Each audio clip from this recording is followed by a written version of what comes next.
Hey guys, welcome back. It's me Kenny. எல்லாரும் சேஃபாக இருக்கீங்கன்னு நினைக்கிறேன். சரி, ஓகே. இந்த இந்தியாவுக்கும் சைனாக்கும் நடுவில் அப்படி என்னதாங்க பிரச்சனை? இந்த வாய்க்கா தகராறு எப்போ ஸ்டார்ட் ஆச்சு? இப்போ யுத்தம் வந்தால் இந்தியாவுக்கும் சைனாக்கும் நடுவில் இதில் யார் ஜெயிப்பா? இந்தியாவோட மிலிட்ரி ஸ்ட்ரென்த் என்ன, சைனாவோட மிலிட்ரி ஸ்ட்ரென்த் என்ன, இதெல்லாம் தான் இன்றைக்கி நம்ம இந்த வீடியோவில் பார்க்க போகிறோம்.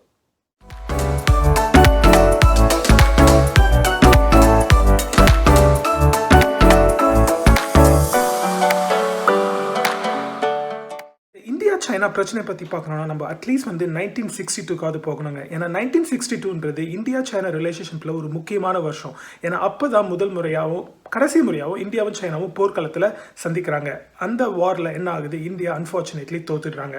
பெரிய அடி எதுவும் கிடையாது, ஆனால் இந்தியா கிட்டேருந்து சில டெரிட்டரியை சைனா கேப்சர் பண்ணுறாங்க. இந்த இடத்துல இந்த போர் எதனால் ஆரம்பிக்குது அப்படின்னு பார்த்தீங்கன்னா, அக்ஷய் சின்னு ஒரு ரீஜியனுங்க. அந்த ரீஜனை இந்தியா காஷ்மீரோட சேர்ந்ததுன்னு கிளைம் பண்ணாங்க அந்த டைமில். ஆனால் சைனா ஜின்ஜியாங்னு ஒரு சைனீஸ் ஏரியாவை சேர்ந்ததுன்னு சைனா கிளைம் பண்ணாங்க.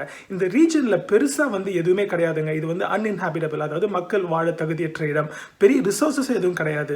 பட் தென் சைனாக்கு இது ஒரு ஸ்ட்ராட்டஜிக்கலி இம்பார்ட்டன்ட் பாயிண்ட். ஏன்னா டிபெட் அப்போ சைனா அப்போ தான் ஆக்குபை பண்ணியிருந்தாங்க. ஸோ டிபெட்டையும் அந்த ஜின்ஜியாங் ரீஜியன் இருக்குல்ல சைனாவோடது, இது ரெண்டையும் கனெக்ட் பண்ணுறதுக்கு ஒரு ரோடு அந்த அக்ஷய் சின்ற ரீஜனில் போட்டிருக்காங்க. ஸோ அதனால தான் இந்த பிரச்சனை அப்போ பெரிய விஷயமா ஆச்சு.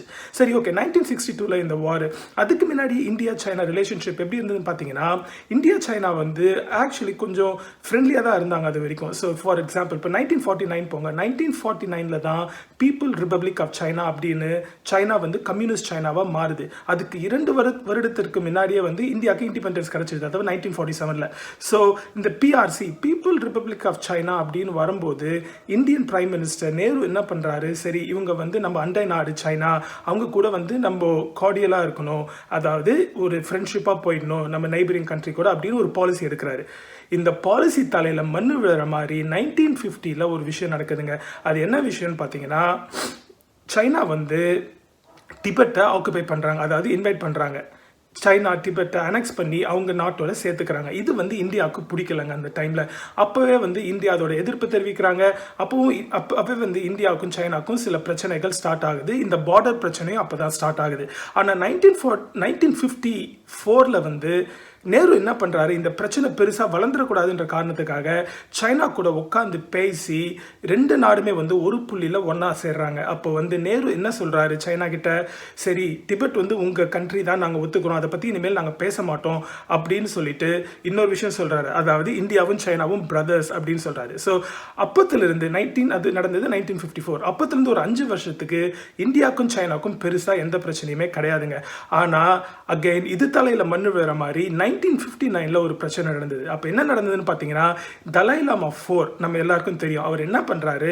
டிபெட்ல இருந்து கிளம்பி இந்தியாவுக்குள்ள தஞ்சம் புகுறாரு. ஏன் அப்படின்னு பார்த்தீங்கன்னா, அந்த டைமில் டிபெட்டுக்குள்ள உள்நாட்டு போர், அது உள்நாட்டு போர்னு இல்லை, உள்நாட்டு கலவரம் வெடிக்க ஆரம்பிக்குது. ஏன்னா சைனா ஆக்குபை பண்ணியிருக்கிறது உள்ள இருக்கிற டிபெட் ஆளுங்களுக்கு அது பிடிக்கல. ஸோ டிபெட் சிட்டிசன்ஸ் என்ன பண்ணுறாங்க? சைனாக்கு எதிர்க்க கிளர்ச்சி ஒன்று ஆரம்பிக்கிறாங்க. ஸோ டிபெட்டுடைய லீடராக அப்போ தலாய்லாமா இருக்கிறாரு. ஸோ தலாய்லாமாவும் அதில் ஒரு மெயின் டிரைவராக இருந்து அந்த போராட்டத்தை முன்னெடுத்து செல்றாரு. ஸோ இது சைனாவுக்கு பிடிக்கல. தலாய்லாமாவை அரெஸ்ட் பண்ணணும்னு நினைக்கிறாங்க. இதுக்கு பயந்துட்டு தலாய்லாமா இந்தியாவில் தஞ்சம் புகுறாரு. சரி, இந்தியா தலாய்லாமாவை சும்மா ரிசீவ் பண்ணலை, ஒரு தடல் புடலாக அவர் ரிசீவ் பண்ணுறாங்க. அவர் தஞ்சம் புகுறப்போ இந்த விஷயம் சைனாவுக்கு ஆப்வியஸ்லி பிடிக்கல. அப்போ சைனீஸ் பிரசிடென்ட் மாவோ ஜெடாங். ஸோ மாவோ ஜெடாங் இதில் கடுப்பாகிறாரு. கடுப்பாகிட்டு வேற என்ன நினைக்கிறாங்கன்னா, இந்தியா தான் இந்த டிபெட்ல நடக்கிற பிரச்சனைக்கெல்லாம் காரணம், இவங்க தான் ஒரு இதுக்கு பின்னாடி ஒரு டிரைவிங் ஃபோர்ஸாக இருக்கிறாங்க அப்படின்னு ஒரு குற்றச்சாட்டு இந்தியா மேலே அந்த டைமில் மாவோ ஜெடாங் வைக்கிறாரு. ஸோ இது 1959 நடக்குது. ஸோ இதுக்கப்புறம் என்ன ஆகுது? இந்தியா சைனாக்குள்ள இந்த பார்டர் பிரச்சனை இருக்குது பார்த்தீங்களா? இந்த பார்டர் பிரச்சனை கொஞ்சம் பெருசாக வெடிக்குது. ஸோ பேச்சுவார்த்தை எல்லாம் நடந்துட்டு இருக்கு இந்தியாவுக்கும் சைனாக்கும் நடுவில். பட் ஆனால் 1962 அந்த பேச்சுவார்த்தை தோல்வி அடையுது. So in 1962 20th of October, actually 20 October 1962 China இந்தியாவை இந்த அக்ஷய் சின் இருக்கு பார்த்தீங்களா, அந்த ரீஜியனில் அட்டாக் பண்ணுறாங்க. அட்டாக் பண்ணி அப்போ ஆரம்பித்த போர் ஒரு மாதம் நடக்குது. அதாவது அக்டோபர் 20 ஆரம்பித்து 21 நவம்பர் 21 வரைக்கும் அந்த போர் போகுது. அதில் இந்தியாவுக்கு கேஷுவலிட்டிஸ் அதிகம், சைனா சைட்லையும் கேஷுவலிட்டிஸ் அதிகம். இப்போ இந்தியா கிட்ட இருந்து சில டெரிட்டரியை சைனா கேப்சர் பண்ணுறாங்க. And then 21 of November China என்ன பண்ணுறாங்க? லைன் ஆஃப் ஆக்சுவல் கண்ட்ரோல்னு ஒரு லைனை வரைஞ்சு சீஸ்ஃபயர் அறிவிக்கிறாங்க, அதாவது போர் நிறுத்த ஒப்பந்தம் இந்தியா கூட போடுறாங்க. ஸோ இந்த பிரச்சனை தான் வந்து இது எல்லாத்துக்குமே வந்து ஒரு முன்னோடி. இப்போ நடக்கிற எல்லா பிரச்சனைக்கும் அந்த 1960 நடந்த பிரச்சனை தான் வந்து எல்லாத்துக்குமே முன்னோடி. இப்போ ஃபியூச்சரில் ஒரு வார் வந்தாலும் இந்தியாவுக்கும் சைனாக்கும் நடுவில் இந்த அக்ஷய் சின் அப்படின்னு சொல்கிறோம்ல, அந்த ரீஜனில் தான் வார் வந்து ஃபியூச்சர்லேயும் வரும். இந்த இந்தியா சைனா பார்டர் எவ்வளோ தூரம் எக்ஸ்டெண்ட் ஆகுதுன்னு பார்த்தீங்கன்னா ஒரு 3200 கிலோமீட்டர். இந்த ஹிமாலயாஸ் ரீஜனில் 3200 கிலோமீட்டர் இந்த பார்டர் எக்ஸ்டெண்ட் ஆகுதுங்க. இந்த 1962 போருக்கு அப்புறம் இந்தியாவுக்கும் சைனாவுக்கும் அப்படி பெருசாக வந்து எந்த பிரச்சனையும் இல்லை. சுமூகமான ஒரு சூழ்நிலை. அப்பப்போ சின்ன சின்ன பிரச்சனை வந்துட்டு இருந்தது, அதை பேசி வந்து சரி பண்ணிக்கிறாங்க. பார்டரில் கூட வந்து காமாக தான் இருக்குது அந்த ரீஜன் மோஸ்ட்லி. இந்த இந்தியா பாகிஸ்தானில் அந்த பார்டரில் இருக்கிற மாதிரி பிரச்சனை இந்த இந்தியா சைனா பார்டரில் கிடையாது. ஆனால் அப்பப்போ சைனா ஆர்மி வந்து நம்ம ஊரில் வந்து டென்ட் அடிக்கிறது, ரோடு போகிறது, நம்ம ஆர்மி அதுக்கு பதிலடி கொடுக்குறது, அவங்களை திருப்பி வெளியில் திருத்தி அடிக்கிறது, இது மாதிரி பிரச்சனைலாம் நடந்துட்டு இருந்தாலும் யூஸ்வலாக காமாக தான் போயிட்டுருக்குங்க. நம்ம இந்த சைனீஸ் பிரசிடென்ட் கூட இந்த ஷி ஜின்பிங் ரீசெண்டாக மகாபலிபுரம் வந்து நம்ம மோடி கூட இளநீர்லாம் கூட குடிச்சிட்டு போனார். ஸோ இந்த அளவுக்கு தான் வந்து இந்த ரிலேஷன்ஷிப் இருக்குது. ஆனால் இப்படி போயிட்டு இருக்கும்போது மே 5 என்ன நடந்ததுன்னா, பேங்காங் சோ லேக் அப்படின்னு ஒரு ரீஜனில் இந்தியன் ஆர்ம்ட் ஃபோர்ஸஸ்க்கும் சைனீஸ் ஆர்ம்ட் ஃபோர்ஸஸ்க்கும் ஒரு கைகலப்பு நடக்குது. ஸோ இந்த பிரச்சனையில் வந்து ஒரு 11 பேர்கிட்ட வந்து அடிபடுறாங்க ரெண்டு பக்கமும். ஸோ இது முடிஞ்சு 3வது நாள், அதாவது மே 8 இது நடந்து ஒரு 1200 கிலோமீட்டர் தள்ளி நாத்துலா பாஸ் அப்படின்னு சிக்கிம் பக்கத்தில் இருக்கிற ஒரு ஏரியாவில் இன்னொரு கைகலப்பு நடக்குது இந்தியன் பார்டர் பெட்ரோலுக்கும் சைனீஸ் பார்டர் பெட்ரோலுக்கும். ஸோ இதுக்கப்புறம் இதுலேயும் சில பேருக்கு அடிப்படுது. ஆனால் இதுக்கப்புறம் வந்து சைனாவோ இந்தியாவோ என்ன சொல்கிறாங்கன்னா, நாங்கள் கமாண்டர் லெவலில் பேசி இதை நாங்கள் சரி பண்ணிட்டோம் அப்படின்னு இதை அண்டர்பிளே பண்ணிட்டாங்க இந்த விஷயத்தை.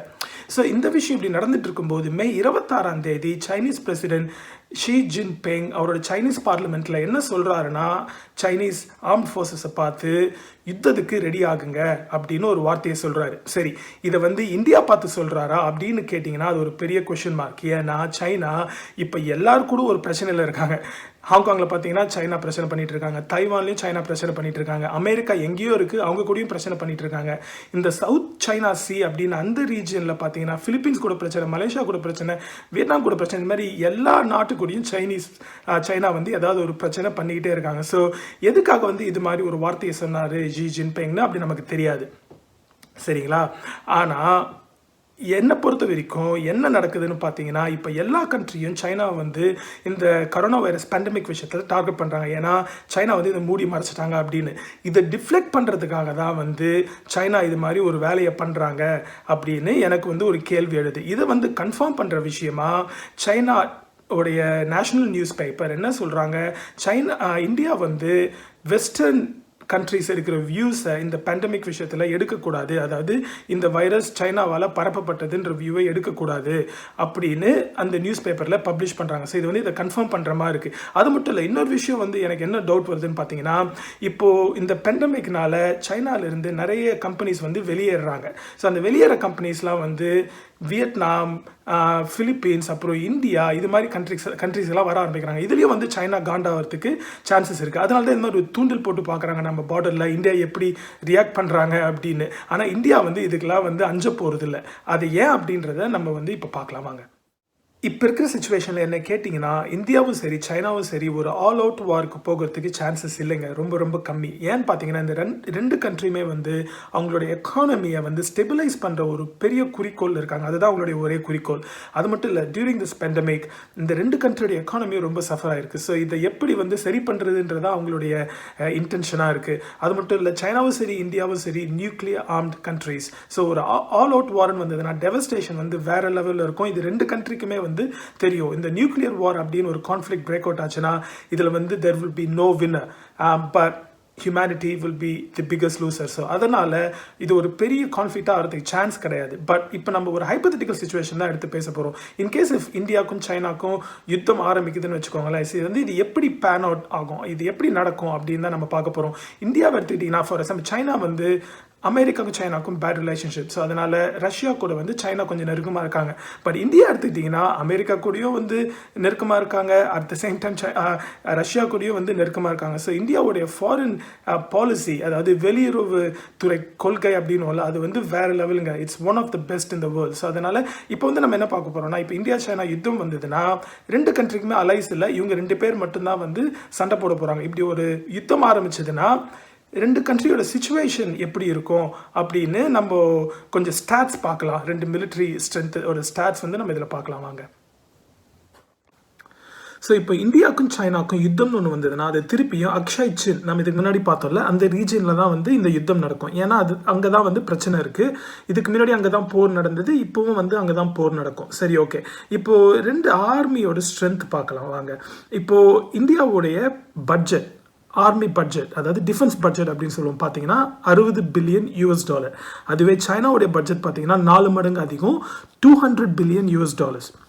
ட்ரூப்ஸ், அதாவது சண்டை போடுறதுக்கு ஆட்கள் வேணும்ல, அது இந்தியா கிட்ட எவ்வளோ பேர் இருக்காங்கன்னா இப்போ ஆக்டிவாக ரெடியாக சண்டை போடுறதுக்குன்னு பார்த்தீங்கன்னா 16 லட்சம் பேர் இருக்கிறாங்க. அதுவே சைனா கிட்ட பார்த்தீங்கன்னா 20 லட்சம் பேர் இருக்கிறாங்க. ஸோ இதில் வந்து சைனா ஸ்லைட் அட்வான்டேஜ். அப்புறம் ரிசர்வ் ஃபோர்ஸஸ், அதாவது பேக்கப்புக்குன்னு வச்சுருப்பாங்கள்ல, அதில் பார்த்தீங்கன்னா இந்தியாவுக்கு வந்து இங்கே மேஜர் அட்வான்டேஜ். இந்தியா கிட்ட வந்து 20 லட்சம் பேர் இருக்காங்க பேக்கப்புக்கு, சைனா கிட்ட ஆனால் 10 லட்சம் பேர் தான் இருக்கிறாங்க. ஸோ இந்தியாவுக்கு இதில் அட்வான்டேஜ்.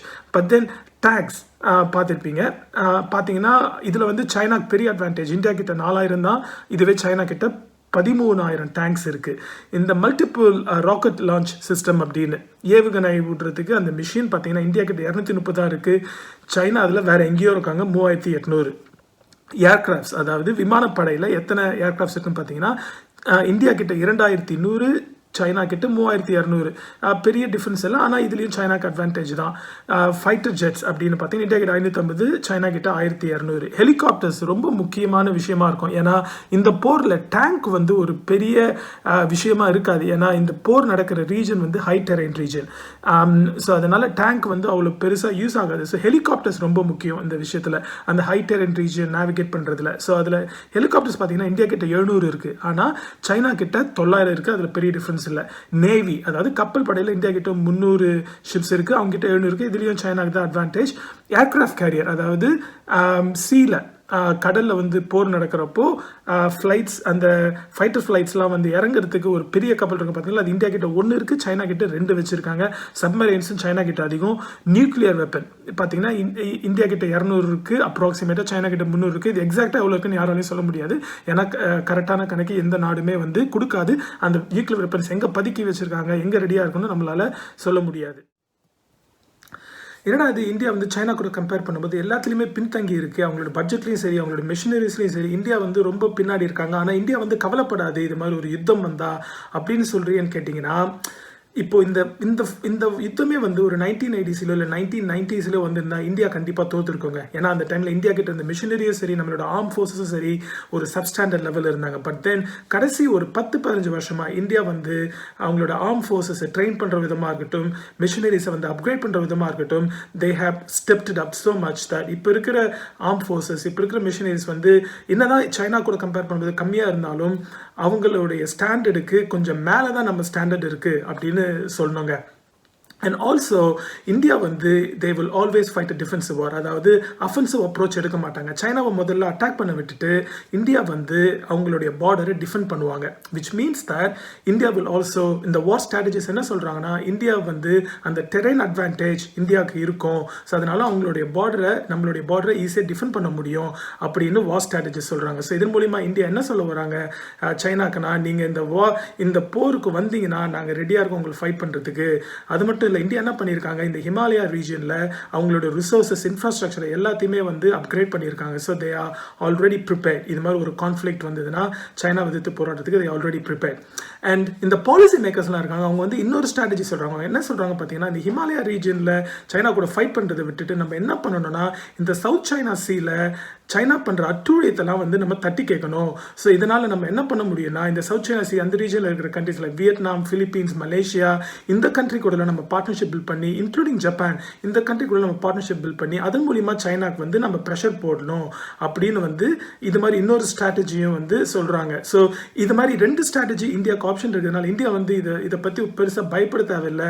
ப்ளஸ் வந்து சைனாக்கும் தெரியும் இந்தியாவை வந்து பீட் பண்ணுறது கஷ்டம். என்னதான் அவங்களுக்கு numerical advantage and missionary advantage இருந்தாலும் இந்தியாவை பீட் பண்ணுறது கஷ்டம். பட் என்ன கேட்டிங்கன்னா, இது மாதிரி ஒரு யுத்தம் வராது. அப்படி வந்தாலும் இந்தியாவை தோற்கடிக்கிறது ரொம்ப கஷ்டம் சைனாவால்.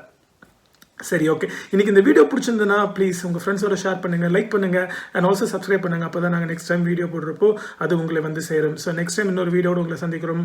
அதுவரை it's Kani saying tata bye bye. Thank you so much.